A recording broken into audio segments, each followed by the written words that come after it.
herbe utile, épines et chardons.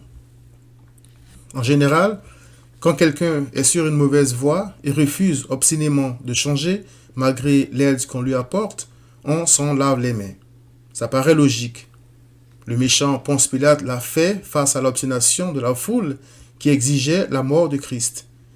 Il est écrit, Pilate, voyant qu'il ne gagnait rien, mais que le tumulte augmentait, prit de l'eau, se lava les mains en présence de la foule et dit, Je suis innocent du sang de ce juste, cela vous regarde. Matthieu 27, verset 24. Pendant des années, je suis resté sourd aux nombreux appels de l'Éternel à changer de vie et à croire en Christ. L'Éternel aurait pu se laver les mains me concernant, mais il ne l'a pas fait, malgré mes nombreuses offenses. Au lieu de me déraciner comme une mauvaise herbe, l'Éternel a usé de patience et de bonté envers moi. Cela me réjouit et me pousse à lui rendre gloire. Je m'explique. Il est écrit que l'Éternel fait lever son soleil sur les méchants et sur les bons. Il fait pleuvoir sur les justes et sur les injustes. Matthieu 5, verset 45. Avant d'aller plus loin, précisons que bon veut dire couvert par le sang de Christ et mauvais ou injuste, le contraire, car il n'y a de bon que Dieu seul.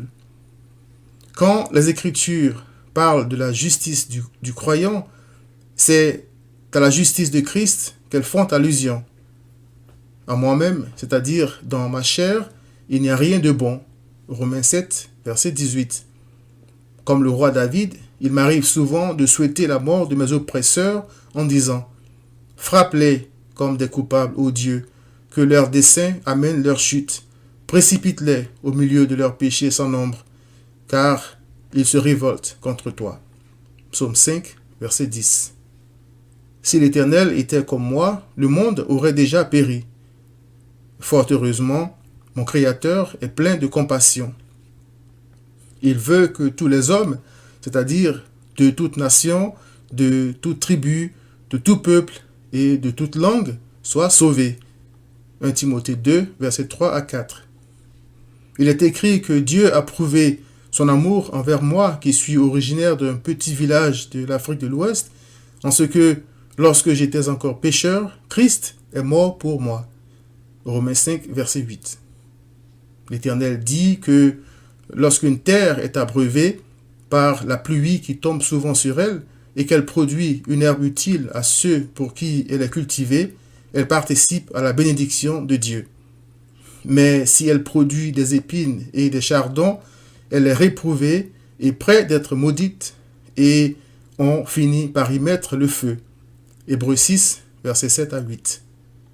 J'avais la vie et la santé, mais au lieu de produire une herbe utile à la gloire de Dieu, je me suis endurci dans le péché et me suis livré à toutes sortes d'impuretés. Éphésiens 4, versets 18 à 19. J'étais nuisible, mais à cause de la miséricorde de l'Éternel, je n'ai été ni réprouvé, ni maudit, ni brûlé. Gloire à l'Éternel et à Christ, l'agneau, qui a été sacrifié afin que ma vie soit épargnée. Certains disent que l'Éternel a porté un regard favorable sur eux parce qu'il les a vus de loin et a su qu'ils allaient un jour croire en Christ et mener une vie exemplaire. Ce n'est pas mon cas parce qu'en Christ, je n'ai aucune victoire personnelle à revendiquer sur le péché, car sans l'Esprit de Dieu, je serais depuis retourné à la poubelle du péché. Je ne sais même pas comment je me suis retrouvé en Christ, car je n'avais que de la haine pour lui. Je me souviens qu'entendre parler de sa pureté et de sa sainteté méritait plus que tout à cause de mes péchés. Je ne savais pas que l'Éternel avait fixé un terme à la vie de tout homme, une limite qu'aucun d'entre nous ne peut franchir, selon Job 14, verset 5. Je vivais donc dangereusement, comme si j'étais le maître de mon destin et le capitaine de mon âme. Christ a donné sa vie pour sauver la mienne. La grâce qui m'a été faite, après avoir produit tant d'épines et de chardons, me pousse à vouloir produire une herbe utile à la gloire de Christ et à le servir lui et non Satan et le péché comme avant.